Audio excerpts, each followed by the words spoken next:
لله الحمد لله نحمده ونستعينه ونستغفره ونؤمن به ونتوكل عليه ونعوذ بالله من شرور انفسنا ومن سيئات اعمالنا من يهده الله فلا مضل له ومن يضلل فلا هادي له ونشهد ان لا اله الا الله وحده لا شريك له ونشهد ان محمدا عبده ورسوله صلوات ربه وسلامه عليه وعلى اله واصحابه ومن دعا بدعوته الى يوم الدين. اما بعد, well, brothers and sisters, assalamu alaikum wa rahmatullahi wa barakatuh. Today, inshallah, somebody asked me this question last week.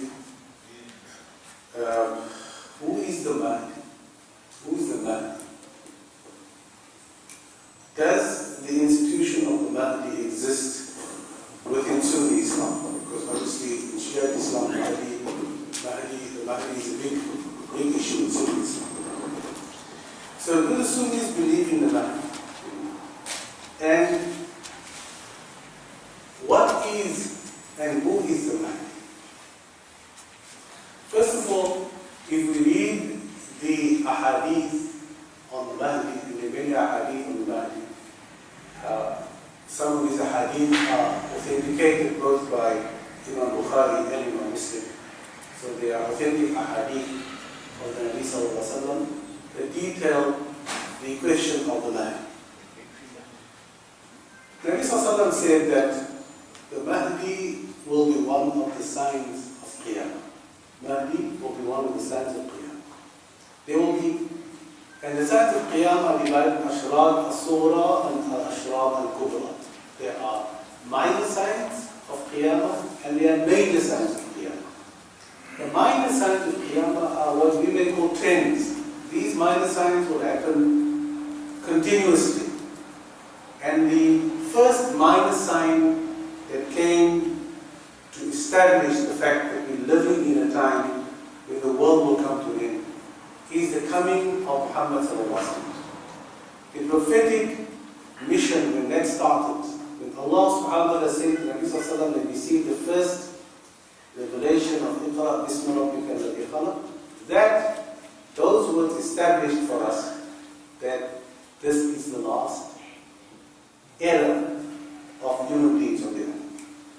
When this era comes to a conclusion, then the world will come to an end. So that's the first minor sign. And there are many other minor signs we can detail in later on, inshallah. And we see many of the minor signs have come, many of the minor signs have gone. And many of the minor signs are, in fact, it is unfolding in front of our eyes. The Nabi Sallallahu, for example, says that one of the minor signs is that the shepherds will build very high buildings. The shepherds and people who lived in the desert, they will build very high buildings. And this is quite evident not only in Africa, but in the Middle East and all over the world. Sign of Qiyamah. And there are many other signs of Qiyamah. That facade will be rife. That true knowledge of Islam will disappear from the earth. And so many signs. So inshallah, later on, maybe inshallah, we will look at the minor signs. Some of the minor signs of course, ignorance will prevail, that people move away from the Sunnah, move away from the Quran, will create their own faiths, will be divided into 73 sects. And all those 73 sects will be in the fire of Jahannam except one, of course. And the Prophet was asked which one is that? He said, Ma ana alayhi wa ashabi. Nabi Sallallahu said, the Islam that will survive and the Islam that Allah will be pleased with is the Islam that I am on, Muhammad Sallallahu Alaihi Wasallam, and my companions. So those are the two examples that we have, Nabi Sallallahu Alaihi Wasallam and the companions of Muhammad Sallallahu Alaihi Wasallam. Of the major signs of Qiyamah, and there are 10 major signs of Qiyamah. The coming of the Mahdi is not a sign of Qiyamah. It is the boundary between the minor signs and the major signs. When the Mahdi will come, the major signs for Qiyamah will start. And the Nabi Sallallahu Alaihi Wasallam says, once the Mahdi comes, now the minor signs that I've given you a few examples of, stretches over, well, now 1,500 years. We are nearing 1,500 years. And the minor signs are still ongoing and they are becoming evident on a day-to-day basis. But the Nabi says when the Mahdi comes, in the 10 signs of death, Qiyamah will fall one after each other. It will happen one after each other. Within a number of years, all the 10 signs will come about, and Nabi Isa will come, which is of course the last sign. And then of course that will be the end of the world. Nabi Sallallahu said some of the major signs, there will be 3 earthquakes. Of course we know the sun will rise from the east. Which is rising now at the moment. Alhamdulillah. It will rise from the west, the sun will rise from the west.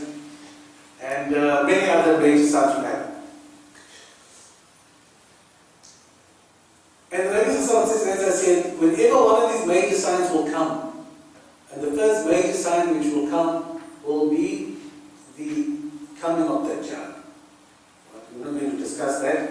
Safe to say that Dajjal will be around for about 40 days a week. But the havoc that you will impose upon the world will be a havoc that never ever been imposed upon the world before. The test that Muslims will go through Muslims will never ever have been tested before. So the Nabi Sallallahu Alaihi Wasallam says we must not want to live in the time of the Mahdi. Although he's a great man and he's going to bring a lot of justice in the world, so there will be the final, there will be testing days for the world. Before that, very testing days for the world. And the worst people will live at that time. The worst people will live. We should never think that we will wait for the Mahdi and welcome the Mahdi. We should not wish for that. Those are going to be the last days, and they're also not the best days of this dunya. So,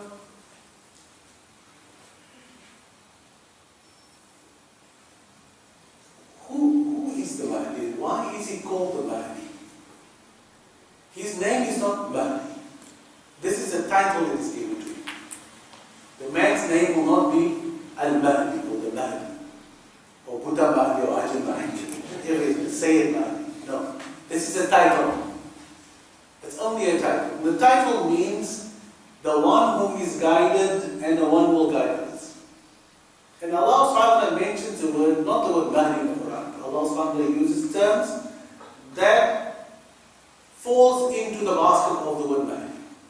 He who guides and he will guide others. So for example, we read in the Quran, وَمَا يَهْدِ اللَّهُ فَهُوَ الْمُهْتَدِي. Those whom Allah guides, they will be guided. Here the Muhtadi, the Mahdi. This doesn't refer to the Mahdi, but the word means he who is guided.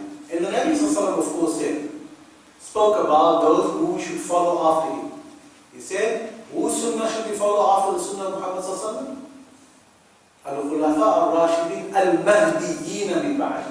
Nabi Sallallahu Alaihi Wasallam says, follow the leaders, the rightly guided leaders, al-Mahdiyyin, the rightly guided leaders. So here again the word Mahdi is used, in the sense of a leader that guides, in the sense of a leader that guides or a person that guides. And the Nabi Sallallahu Alaihi Wasallam says in the hadith, the last of the hadith says, Allah subhanahu wa ta'ala will send min ahli bayti rajulan min ummati or min ahli bayti yuwati ismahu ismi wa ismu abihi ismu abi. So what will his name be? What will the Mahdi's name be? His name will be, the Nabi Sallallahu Alaihi Wasallam said, he will have my name, Muhammad. And his father's name will be my father's name, Abdullah. So the Mahdi's name will be Muhammad ibn Abdullah. Now Abdullah has 3 ways of saying. You can say Abdullah, you can say Abdullah, and you can say Abdullah. And those of you who know Arabic will understand that Abdullah is the nominative case. It is when the word is the subject of the sentence. You say Abdullah. If Abdullah is the object of the sentence, we say Abdullah. If I say you are Abdullah, Arabic I would say Anta Abdullah. Arabic is different. And the Abdullah, the kasra is, if it is in the possessive case, Abdullah. So when we say Muhammad ibn, we say Muhammad ibn Abdullah. Of course we say Abdullah doesn't really matter. But just from a grammatical point of view, you say Ibn, the son of. Possessive case. The son of Ibn Abdullah. We seldom use Abdullah. We use Abdullah and Abdullah. Fine. No problem. But so we say his name will be Muhammad ibn Abdullah. He will have the name of the Nabi Sallallahu Alaihi Wasallam and his father will be the name of the father of Muhammad sallallahu alaihi wasallam. Now there have been many people, imposters, who have called themselves, we have had hundreds of Mahdis through the years, people who have claimed that they're the Mahdi. And what they do is they change the names to Muhammad ibn Abdullah to fit in with the hadith of the Nabi sallallahu alaihi wasallam. But you have to be born Muhammad, and your father had, your biological father had to be, his name had to be Abdullah. And the other qualifications, of course, as we know, other qualifications are that he will be from Ahli Bayti. Nabi sallallahu alaihi wasallam says, he will be from my house, from my family. And we'll explain it, which part of the family Nabi sallallahu alaihi wasallam refers to. So, Mahdi is the title, and his name will be Muhammad ibn Abdullah. And he will be from the family of the Nabi sallallahu alaihi wasallam. And these ahadith, the one that I quoted now, this hadith has been authenticated by people like Ibn Hajar al-Asqalani, the man who wrote the commentary on the Sahih al-Bukhari. He wrote a commentary on the hadith of Sayyidina al-Bukhari. The Nabi sallallahu alaihi wasallam, in speaking about the importance of the coming of the Mahdi, said the following hadith. The Nabi sallallahu alaihi wasallam said, "Bala'un." The Nabi sallallahu alaihi wasallam said, "Walau lam yabqa."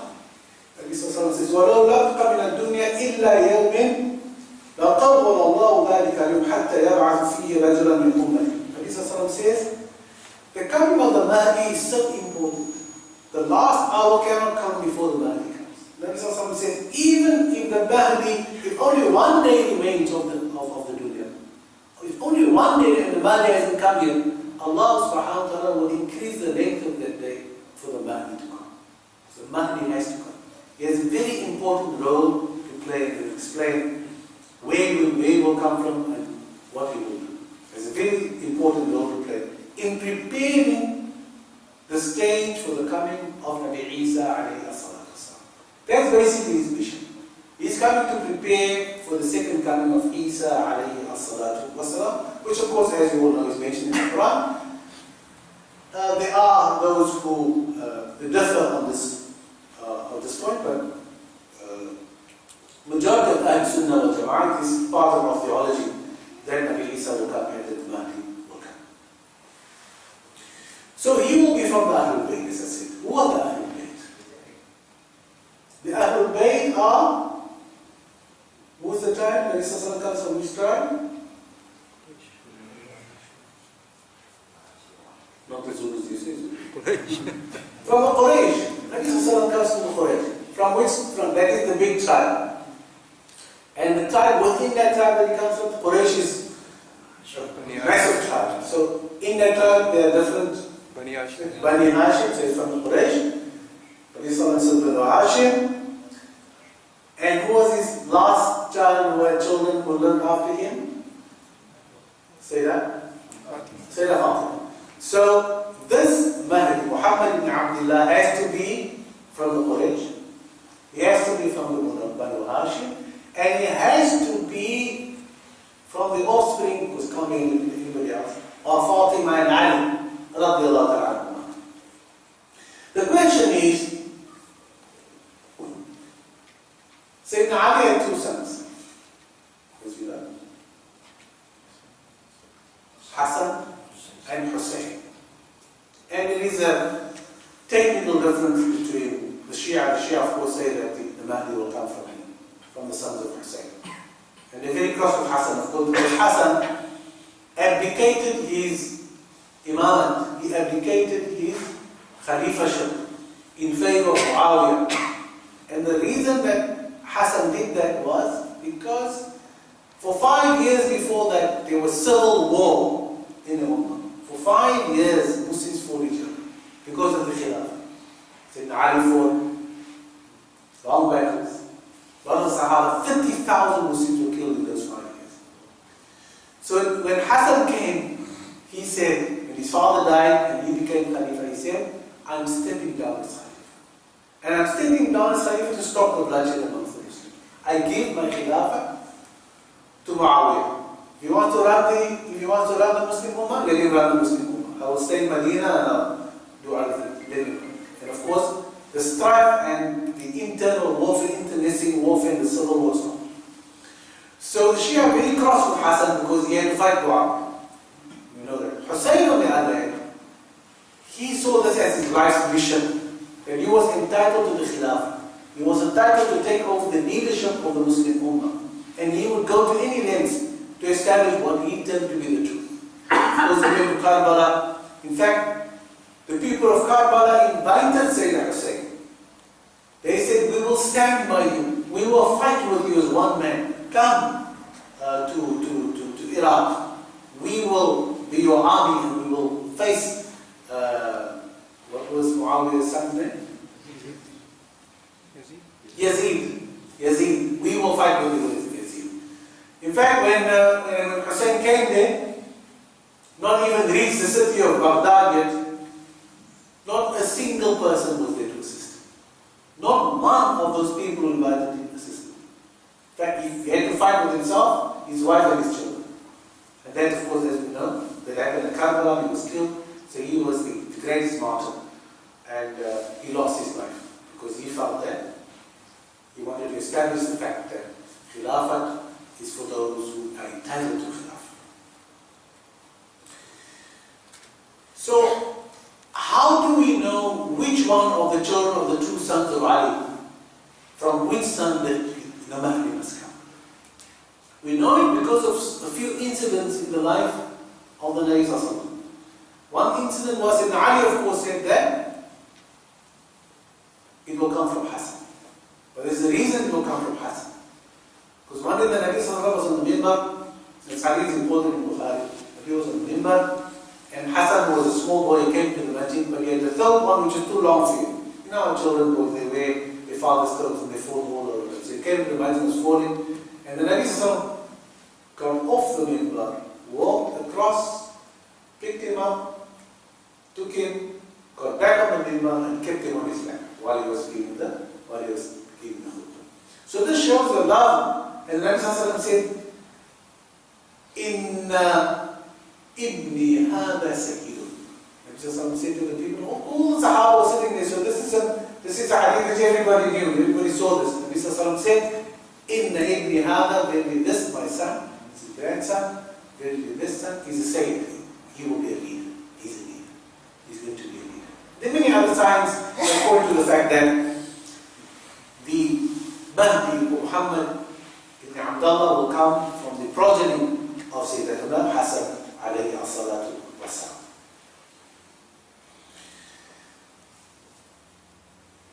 One of the issues that all Muslims agree upon is that the Mahdi will institute a period of complete justice in the world. Not only in the Muslim world, in the whole world. He will come and he will establish a regime and a realm of complete justice. SubhanAllah.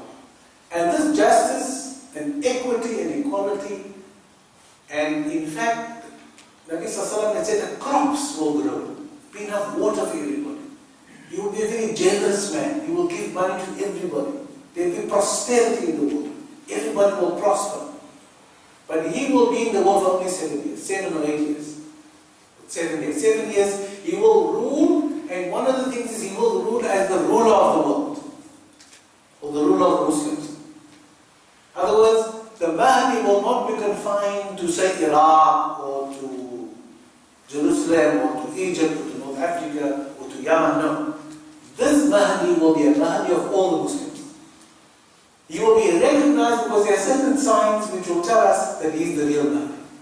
And he will be the international Mahdi of all and every single Muslim. So obviously he will have the signs which Allah subhanahu wa ta'ala has given to Muhammad sallallahu alayhi wa sallam. Nabi sallallahu says, he shall resemble, Nabi is describing, Nabi sallallahu described Muhammad Gamieldien. Nabi sallallahu said, he will resemble my akhlaq,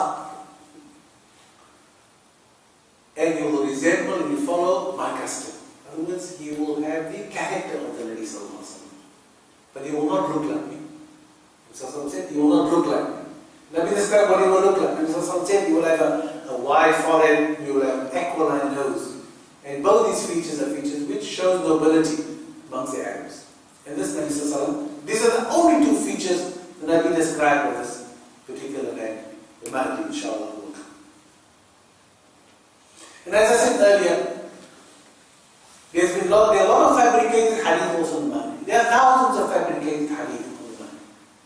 People say he will be like this, he will be like that, he will come from here, he will come from there, and so forth and so on.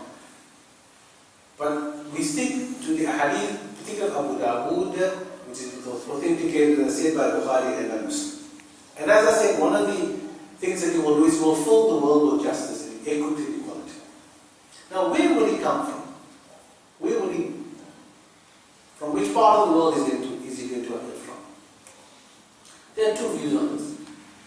There are those who say, and of course based on Musa Hadith, that he will come from what is called Khurasan. You must have heard the word Khurasan, from the area of Khurasan.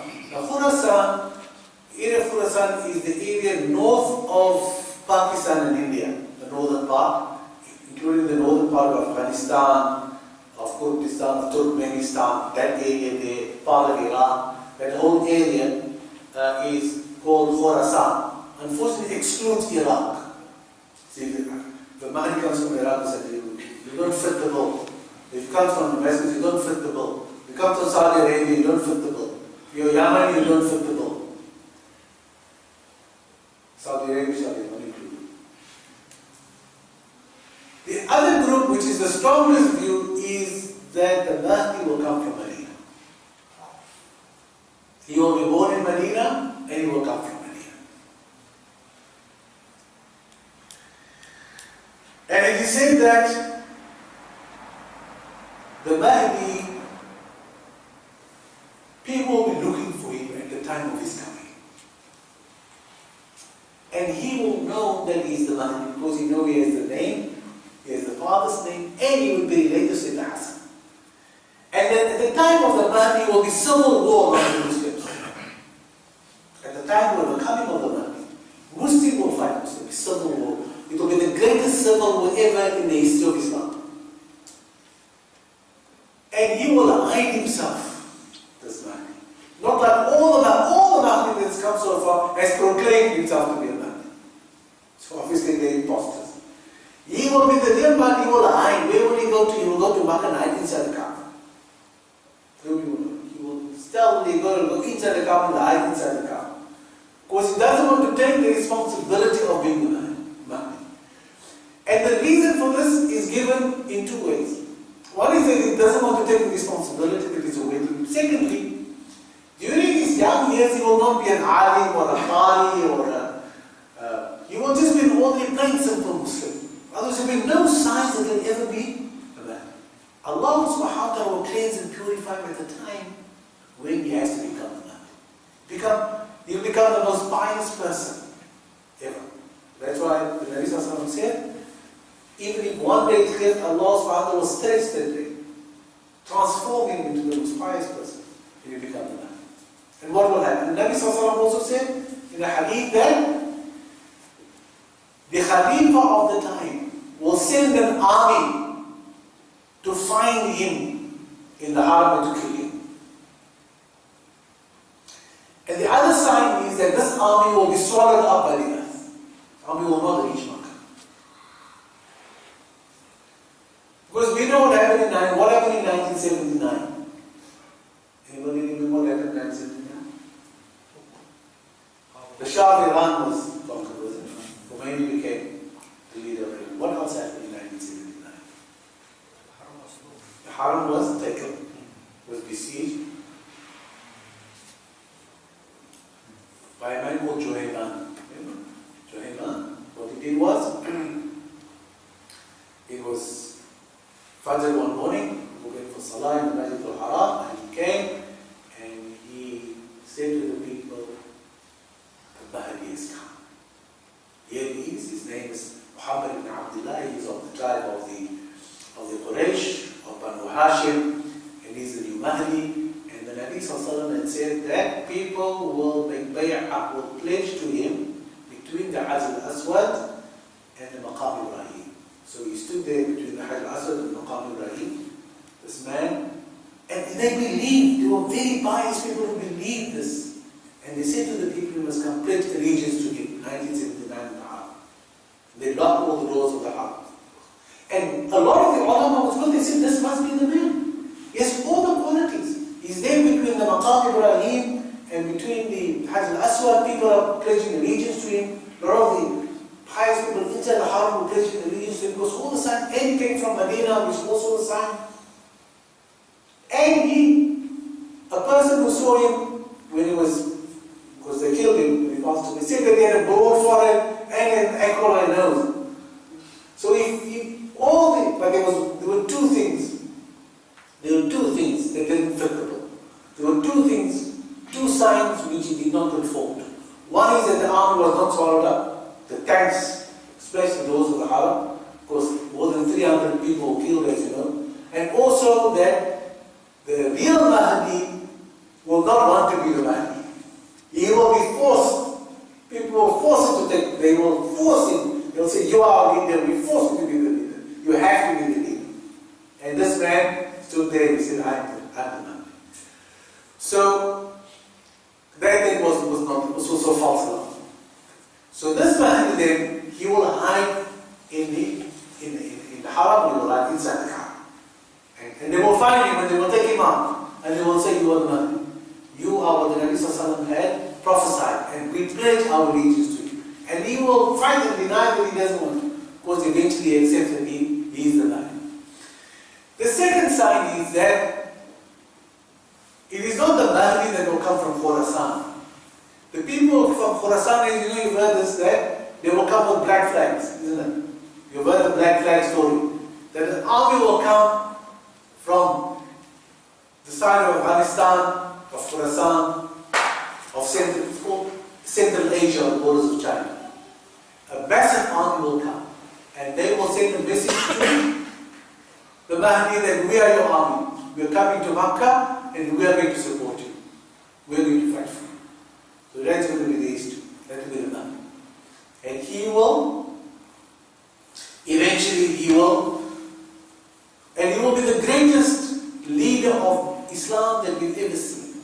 There will be peace, tranquility, there will be prosperity. People will love each other. And he will reign for 7 years as we should.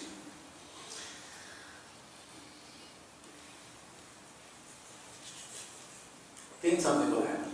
What will happen after the 7 years? After the 7 years, Dajjal will appear. The Nabi Sallallahu Alaihi Wasallam had many ahadith on Dajjal, also mentioned in the Quran, coming with Dajjal. It is the greatest fitna. Fitna here means not to speak ill about your brother. Fitna here means test. It will be the greatest test. Allah subhanahu wa ta'ala uses the word fitna in that sense in the Quran. Fitna means azwajikum wa awladikum fitna. Nabi Sallallahu Alaihi Wasallam says some of your wives and your children will be a fitna for you. That means they will stirna about you. It means that there will be a test for you. There will be a test for you. Some of your wives and your children will be a test for you. So Nabi Sallallahu Alaihi Wasallam said that Dajjal will be the greatest test, and we should not want to be alive at that time. We should not want to live in the time of the Mahdi, nor in the time of Dajjal. The Mahdi will take up the cudgels, he will take up the challenge of trying to defeat Dajjal, knowing that he is not the appointed one to defeat Dajjal. Dajjal, of course, will perform a lot of miracles. He will make the crops grow. He will make the water flow. So many things will happen. So many things he will do. The reason for that is to take the people away from Islam. Not to bring people towards Islam. People perform today. I mean, you can see the small Dajjals in our community. They perform small miracles. You know that. And what do? They take the people away from the deen. People say, well, this is the new deen. This is the way we should go. This man can perform these miracles. They are Dajjaleen, they are small Dajjals. It gives us an idea of what will come when the big Dajjal comes. They are the small Dajjals, the Dajjals of the 21st century. He will take it up and he will fight Dajjal. But Nabi Sallallahu Alaihi ﷺ and said that the person who will come and defeat Dajjal will be Nabi Isa alayhi salatu wasalam. Isa is the one who will come to destroy Dajjal. And in a long hadith, the Prophet describes the coming of Nabi Isa and the meeting of Nabi Isa and the Mahdi. Nabi Isa said the Mahdi will travel, of course he will travel throughout the Muslim world. But at that point in time, when Nabi Isa will come, he will be in Damascus. And the adhan will be given for Salah. This said it will be Dhuhr, midday. And the Iqamah will be given, and Nabi Sallallahu said this Salah will be led in a masjid with a white minarets. And some of the scholars say that the Umayyad Masjid in Damascus, those of you who've been there, it's a very big masjid. It was a church before, because in time of Christianity, before time of Islam, it's a very big church. It was converted into a mosque. Beautiful. And which prophet is buried there? In the Umayyad Masjid. Who's buried in the Umayyad Masjid? Anybody? John the Baptist. What is his name? Yahya. Yahya is buried in the masjid. Beautiful masjid. It's an open air masjid. I was fortunate to be there. Hopefully, inshallah, they will destroy the masjid. Nabi Sallallahu said, and that masjid, the Umayyad Masjid, is the central masjid in Damascus. There's a very long, tall, white minaret. Nabi Sallallahu said, the adhan will go for the Dhuhr Salah. The Iqamah will go, and the Mahdi, because he will be the leader of the Muslims, as he will enter the mihrab, Nabi Isa will descend. And Nabi Isa will descend on the wings of two angels. Nabi Sallallahu he will come down. Because nobody will ask him what's his name. Nobody will say, excuse me, you just landed, what's your name? No, they will know by the way he is and by the angels who will bring down that he will be Nabi Isa. And he will say to, and of course the Mahdi will say, this is now, mashallah, now the prophecy be fulfilled. Nabi Sallallahu said, you will come, please leave the son of us. And Nabi Isa says, no, I've come to be a member of the Ummah of Muhammad Sallallahu. This is my greatest joy today. My greatest joy today is that I'm now amongst the Ummah of Muhammad Sallallahu Alaihi Wasallam, and you are the leader of the Ummah, you must lead us. So Mahdi leads the Salah for Nabi Isa alayhi as-salatu was-salam. That will seal the importance of this Ummah. That this is the greatest Ummah, that all the Anbiya alayhi salam want to be a member of the Ummah of Muhammad Sallallahu Alaihi Wasallam. And they, in real terms, and in very practical terms, Isa shows that he wants to be a member of this great Ummah of Muhammad Sallallahu Alaihi Wasallam. Showing his respect, of course, for the Nabi Sallallahu Alaihi Wasallam. Of course, the Mahdi also being a descendant of the Nabi Alaihi Wasallam. If you read all the ahadith on the Mahdi, every single hadith on the Mahdi, I'm talking about the authentic ahadith, which of course today we know which ahadith are authentic and which are not authentic. This is the last reference to the Mahdi. After this we hear nothing. Nabi Sallallahu Alaihi Wasallam said nothing about it. And there's nothing said about it, what happens. After Isa comes, what happens to him. And of course, as we know, Isa will fight that child. So the Mahdi was sent entirely to bring about a world in which Isa will have the capacity to fight the Dajjal. And of course, the Dajjal will be beaten where will that war take place? And the war will take place in Palestine. The final battle will take place in Palestine. So the Mahdi then is the break between the minor signs of Qiyamah and the major signs of Qiyamah.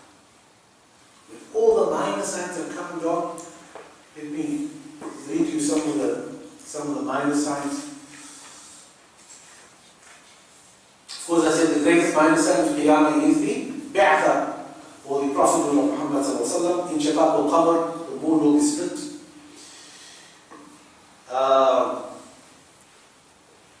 Khuruj al-Dajjalin wal-Kadhabin. What I said, all the small Dajjals will come from time to time. All the big liars will come from time to time. And the biggest liar is who? The biggest liar who makes any prophecy. The man who lies in English when he says, something will happen tomorrow, the day after. If anybody says to you, next year is going to be this, or tomorrow is going to be that, or tomorrow morning this is going to happen, it's a lie. Because nobody knows, Allah says in the Quran, nobody knows the unseen except Allah subhanahu wa ta'ala. So if you're sitting there in this company, anybody says anything, he says, you know, the Mahdi is going to come in the year 2017 and 2018. It will come here, this world, it will come from Baghdad, it will come from Sana'a. Only Allah subhanahu wa ta'ala knows. Only Allah subhanahu wa ta'ala knows where the end of the world will come. Nobody knows where the end of the world. We can see the signs here, but we don't know what time is in Allah's eyes. Time in Allah's eyes could be 1,000,000 years, could be 1,000 years, could be 500 years. We don't know. شيوع الكبائر والقتل. Al-Haraj, we refer to it. The spreading of killing. There'll be a lot of killing. We have time, we have it already now. We have so much killing. Al-Kabair, all the great sins, the sins of zina and so forth and so on. The breaking of amana, people will not, you can't trust them anymore. People will pay their debts, people will have no conscience, these are the people in the earth here. It's called fasad, the fasad amongst the Muslims, fasad al-Muslimin. Tamanna al-Maut, people will wish to be dead. I've heard many people say that. It's better today that you don't learn to see what is happening today. ظهور المسلمين على اليهود, one of the minor signs is that the Muslims will conquer the Jews. They will overcome the Jews. That's what happened. Doesn't look as if it's going to happen tomorrow. No next year. I'm not prophesying on this side. In terms of what is on the ground, so don't say I'm telling a lie, because it's not. But things happen so quickly today. I mean, as you know, this thing about it may not happen is something that we can't say because things happen. Things that we thought never would happen is happening. It's happening right in front of our eyes.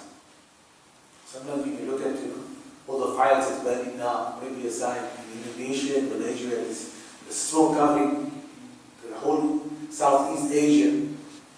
So it's not something that we can't imagine. It is there. We see it in small quantities. Allah subhanahu wa ta'ala shows us. I mean, the snow that we see now in Jeddah on the way from Medina, these are small signs. Allah says, it's time to tell us these are the small signs. The big one is coming. I'm showing you in small little ways. And when I was in Makkah in 1969 for the first time, I'm not 90 years old yet, don't worry. But when I performed Hajj for the first time in 1969, there wasn't a single blade of grass on Arafah. Not one blade of grass. In the whole of Arafah, in the whole of the Arabian Peninsula. They didn't know about the word grass. Of course, there were places called the ACs where the grass grew. Otherwise, it was completely dry. And mashallah, when I went back later, many years, I was in Arafah, I think 4 years ago. I didn't go for Hajj, but I visited Arafah because I wanted to see the trees, It's amazing. SubhanAllah, all the trees and the greenery and the shrubbery. And if you drive from Jeddah now to Makkah, you can see along the road. There's grass growing on the side of the road. So Allah subhanahu wa ta'ala, so these are all, the Muslims should be aware that all these signs are there in a small way, in an indicative manner what will come. And if snow will fall imagine snow falling in Saudi Arabia, or in that part of the world that is so hot. Then fitnatul Dajjal will come. Then the Ya'juj wa Ma'juj will come. And then of course, Al-Awda ila al-Jahiliyyah wa ibadat al-Awthan. That Muslims will go back to Jahiliyyah. Muslims of Arabia will return to the people of time of Jahiliyyah. And what will they do? Ibadat al-Awthan. They will re-worship the idols. That will be the worst days. Those will be the days when Nabi Sallallahu Alaihi Wasallam said, Allah will remove the iman of everybody. And even if they have iman, the iman will not be valued to them at all. SubhanAllah. All iman will be removed. And that is when the time will come when the Nabi Sallallahu Alaihi Wasallam said that the world will not come to an end until the last person says, La ilaha illallah. So that comes. That is the time will come when nobody will be there to say La ilaha illallah. The world will return to its state of Jahiliyyah. We started now. All the small signs of worship idols are starting now. People worship graves. They worship their peers. They worship photographs.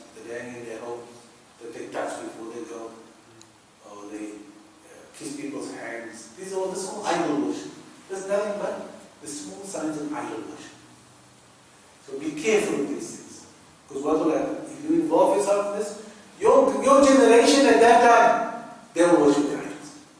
Because you started in time this time. You be careful what you do. Always question what you do. Because life is a whole. You have to look at the whole of life. You can't say, we say La ilaha illallah, we are Muslim, we pray 5 times. Yeah, what my peer, and I go to the kramats and then go out there, and I rub my hand on the kramat and I ask the kramat to do. You are setting off a train of events which will. Because what do we always make love for our children? Which will end up in your children, great-grandchildren, your progeny, worshipping idols at that time. Because of the barakah which you remove in this time of Hassan. So it's not just about now. I mean, people say bid'ah, people say, they talk about bid'ah, what is bid'ah, how can we make bid'ah? But bid'ah is the opposite of Quran and Sunnah. That is confused. Bid'ah is the opposite. If black is the opposite of white, white is the Quran and Sunnah, black is bid'ah. And if bid'ah is the opposite of Sunnah, it is that which Allah is totally displeased with His Prophet Muhammad. And so you can't as an alim, particularly as an alim, stand up and say, what is wrong with bid'ah? You can't say that. You said the Prophet is lying when he said it was only following Sunnah, that he wasn't speaking the truth. That he was saying, fine, a time will come when you can do what you want to do. And now they're going to celebrate I don't know if it's the birthday of Sayyidah Aisha, what about Sayyidah Aisha? But there's going to be some celebration of Sayyidah Aisha.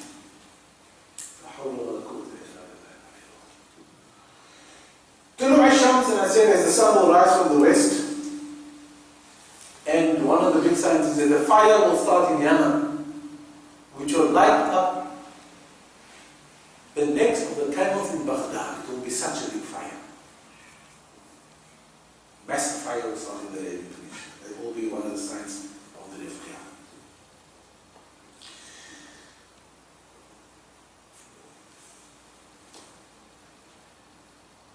Are there any questions?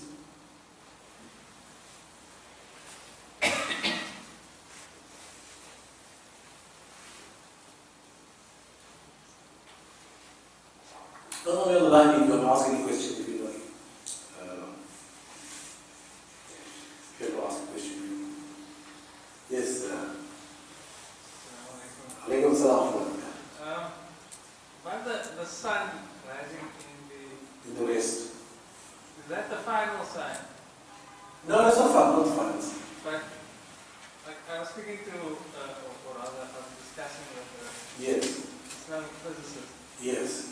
I was explaining that the amount of energy required to put it to force a planet into what is actual retrograde, not apparent retrograde, it starts to rotate opposite direction. Like imagining that a wheel is spinning in one direction. Yes. You are suddenly stopping it and reversing it. That would be enough to literally cause mountains to become unpegged from themselves, to cause oceans to flow over mountains. That's how much energy. So surely that has to be potentially one of the last signs. Like life on Earth essentially end should that happen. Well, it's going to be the end of time. I mean, there's rising the sun in the west. It will have cataclysmic effects on the earth. Because it will have. But you must understand and remember that Allah subhanahu wa ta'ala is not subject to the law of physics. Allah subhanahu wa ta'ala created the universe. Allah subhanahu wa ta'ala says, kun fayakun. It's a sign. And if you see that sign, it's more, I mean, the moon was split in the time of the Nabi Sallallahu Alaihi Wasallam. The moon was split into two halves. Because it's not subject to the physical laws that we see in the laboratory or the physicists can tell us. But certainly, I mean, it will be one of the last times. We don't know which one is going to be the last one. But it's certainly one of the last times. Yes, sir. Alaykum salam. What are the other views with regard to the sunrise in the east? In the west. Is that the earth will, as we know, the earth is on its axis. Yes. And what will happen is, this is just a theory. Yes. That it's still at 23.5 degrees. Yes. But as spins completely around. Okay. So it will still spin the way it's spinning, but it's the opposite way around. I see. So the sun will then, at that stage, then rise in the east. All right. And then, I don't know which planet it was, but scientists said that I think it was what's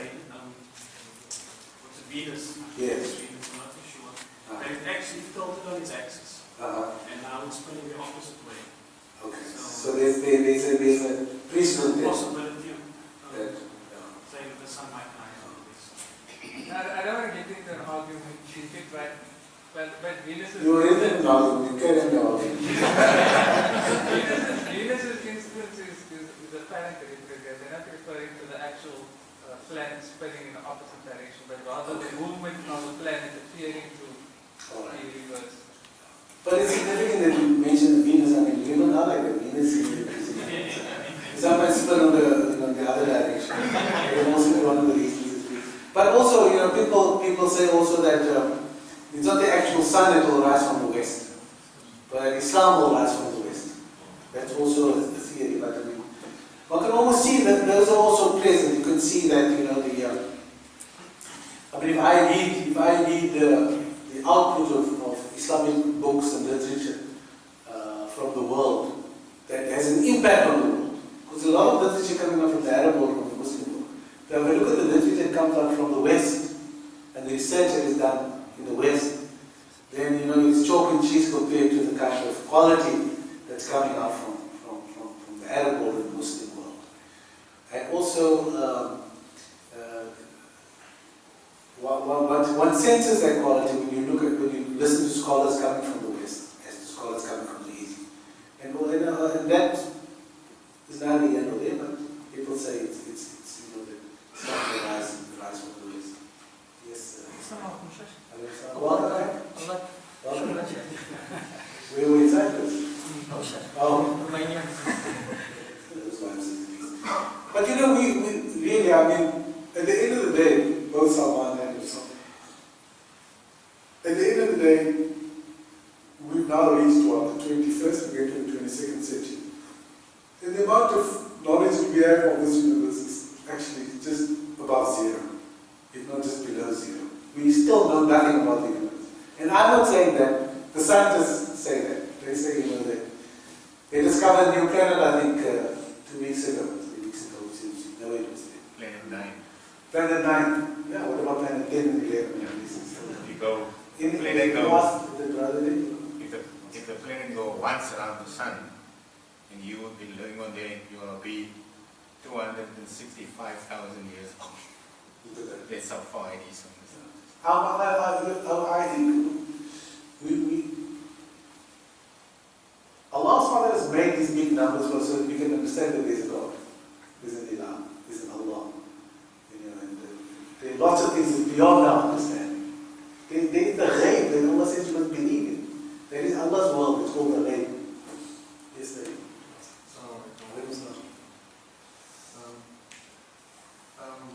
Regarding the black flags that you mentioned, Yes. is there more hadith in relation to black flags than No. Allah said just the army of the Mahdi will come from Khorasan and they will show black flags.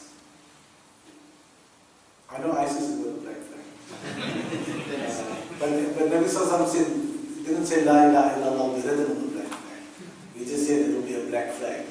And the army will not come from Baghdad, they will come from Khorasan. So those signs has not fallen into place yet, because we don't have the Mahdi yet. The signs of the Mahdi is not there yet.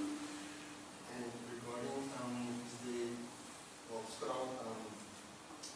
strong authentic hadith regarding the 12 Khalifas or 12 Imams, is that also a Shia concocted belief, or is it 12 Imams in the Sunnah as authentic hadith? Or can I say, because for example, there was a statement that there's a belief that Mahdi will be one of the 12 Khalifas that was... 12 Imams. That is the Shia belief. The Shia belief is that the last one, because the one they're waiting for the 12th one that's gone into occultation. The 12th Imam of the Shias is disappeared, is hiding somewhere. And when he comes back, he will come back as the Mahdi. course, as we know that all the Imams, the 12 Imams, the Shia, are Sunni Imams. They don't belong to the Shia. They're all descendants of the Nabi Sallallahu, all of the family of the Nabi Alayhi Salam. And we recognize them to be of the family of the Nabi Alayhi Salam. They've been co-opted by the Shia. They've been made by the Shia to be the Imam. And of course, some of the Ghulat, as they call them, extremists among the Shia. They start with Sayyidina Ali as the first Imam. The Prophet is the first, and then Sayyidina Ali.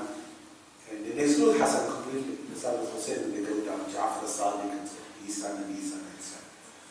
But the 12 Imams, and they're not Shia Imams, they're the family of the Nabi Sallallahu. And they were never Shia. They were never Shia to Ali. They never, propagated the kind of, the history is known.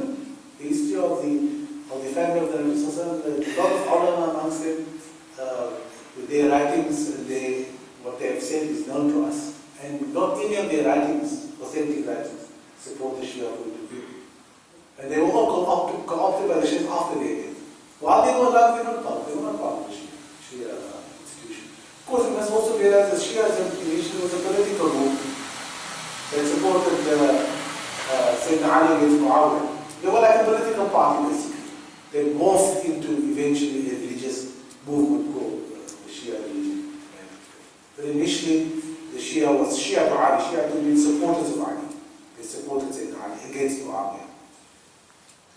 So it was like the DA and the ANC. And then the DA became the religious party, or the ANC became the religious party. But that's what happened. Eventually, they became I have a particular concern, and that is that every denomination that we see establishing in Islam at the moment, we call it that. Yes. With every belief that certain groups hold, they fervently believe it, and they believe it wholeheartedly, and they really won't let it go. Right? So now here I am, and I have a belief. I believe that certain Shias, whatever people going in certain direction in Islam, are going in the wrong direction. Okay? My question is, if I would like to be one of the correct follower of Islam, what measuring tool do I have to say I am right? Because they, just like me, just like anybody sitting here, believe they are right. Christians, Jews, Satanists, whatever, believe it strongly. So what do I measure against to say I am on the right? It's a question, I think, that is an extremely important question. In any profession you're in, any science that you follow, how do you know that you're right? As a doctor, as a lawyer, as a scientist, wherever you be. And particularly as a Muslim. How do I know that I'm on the right path? I know I'm on the right path when I follow that path which Muhammad has told me to follow. And he said, تَرَكْتُ فِيكُمْ مَا إِن تَمَسَّكْتُمْ بِهِمَا كِتَابَ اللَّهِ وَسُنَّتِي لَن تَضِلُّوا أَبَدًا كِتَابَ اللَّهِ وَسُنَّتِي. Nabi Sallallahu Alaihi Wasallam said, I leave for you the book of Allah and my Sunnah. And both these things are clear. The Quran is in the form in which it's revealed. It's there, read and understand. And the Ahadith has been brought to a point where we know every single authentic Hadith has been said by the Nabi Sallallahu Alaihi Wasallam. Thousands of scholars have gone and studied following Hadith. And if I really want to be true to the faith which I am, is to get to learn and to know the Arabic language, in order to read. Because all the time we say, but they also quote Hadith, but then we need to know. We need to know what they're saying, from where their sources from. But the most important criterion to use is the criterion of the practice of the Prophet ﷺ and the practice of the Sahaba. The first question I ask myself is what I'm doing, did the Nabi do this? And did his companions do it? That's the first question. If the answer comes no, then I must not do it. There's no part of my life. That is the greatest measurement you can use. You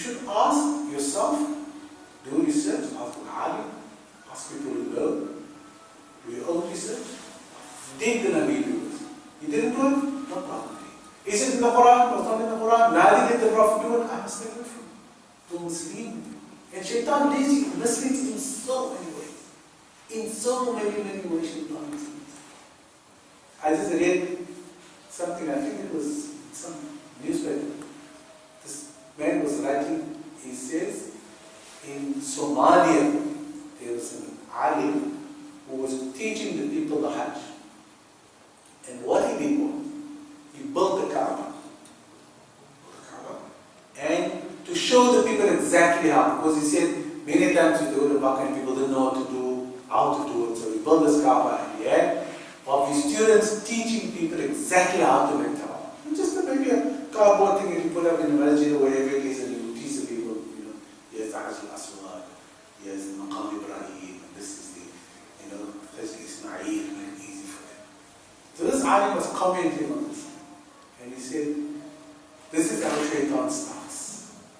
I said, it's a practical thing, You teach people how to make tawaf. But this alim, what he says, this is how Shaitan plants in the minds of the alim that, oh, you've come up with a right idea. Hey, you're a great guy, you come up with this great idea of building a Kaaba. He says, and this is how Shaitan starts. Eventually, people will say, well, we can't go to Makkah anymore. And our alims also there now. Maybe we could just make Hajj here. You build this Kaaba here, we can make tawaf, that time you told us, now we can make tawaf around with you. Like the people of Nuh alayhi salam. Now Allah destroyed them of water because Shaitan gave them an idea for one idea, two ideas. First time it was a very good idea. Remember your great people, remember your leaders. Shaitan said to them, make dua for them, venerate them, the great scholars that you had in the past. It's a good idea. Then Shaitan said, I must go visit their graves. Then Shaitan said, build tombs of their graves. Then Shaitan said, worship the graves. It's incremental. So the first question we ask ourselves before we go into this road is, and all of our particulars ask, where will this end? If I say yes to this, where is it going to end? I must have some foresight. Look at the end, look where we are now at the moment. And I don't want to use Boland always as an example, but unfortunately, it's the best example I can think of. Where we start and where we end now. First it was once, now it's every week, now it's every month, then it's every 3 months. Everything is used now, and it's called Mawlid. And people are saying, Allah are saying, the biggest Mawlid there will be on the day of Qiyamah. I'm not saying that is what I'm saying. I'm saying, where in the Quran or in the Sunnah of Muhammad is that statement made? Does Allah say that? No. Did the Nabi say that? Did the Sahaba say that? It sounds very beautiful. Oh, what a big Mawlid, in the sky, in the heavens. Muhammad sounds nice. But where does it come from? It's not part of the deen. And that is the criterion we said, where is it in the Quran, where is it in the Sunnah? That's very important. The people don't quote and say, well, there's a hadith of the Prophet that says, that happened and this happened, therefore we make Mawlid. My question is, did the Nabi make it? He knew all the knowledge you had. Sahaba knew all the knowledge, all the hadith which you may think is wrong. They knew all those hadith. Did they make it? Despite having all that knowledge, they didn't make it. So the criterion is the Quran, hadith, and the practice. Sunnah the Nabi said, my practice, and the practice of my companions. You will be lost. Learn something to other than prophecies, you will never go astray. And we know, I say every day to my Jama'at, every Friday, I say, the biggest challenge for me is to make 5 times Salah every day on time. And to turn back in the masjid. The biggest challenge, of course, is to Isha Salah and Fajr Salah. Forget all about all the other stuff that we do. If we can just do that as a group, so much barakah will come in this. We'll come back to this thing now. But we have substituted everything for something easier to do. Isn't it? Think easier. And the struggle today is a struggle. It's not easy to be on the straight path. Why not? Because the Nabi Sallallahu didn't get it easy. The Sahaba didn't get it easy. And they would be loved of Allah. Nabi Nuh didn't get it easy. Nabi Isa didn't get it. Nabi Musa didn't. Allah, what do we think? We don't get an easy way to the Jannah. turns against you. Your wife, your children, your brothers, your sisters. Then your neighbors. Then your friends. So that, I'm going to give in. With somebody receive out, I'm going to receive out. If it doesn't become, family in Makata rules. That's where it's not. So Shaitan is one, finish up, khalas, end of story. Imagine Nabi Sallallahu had said that to the Quraysh when they came. They were his family, they were his uncles, they were his friends. They came to him and said to Muhammad Sallallahu you're a beautiful, we're giving a beautiful woman, all of Arabia. You want money, we give you money. You want status, we give you status. And what did he say? Say, we put the sun in my right and the moon in my left. I will never not do what I will never stop doing what what was he doing? Just teaching Islam. Nothing to do.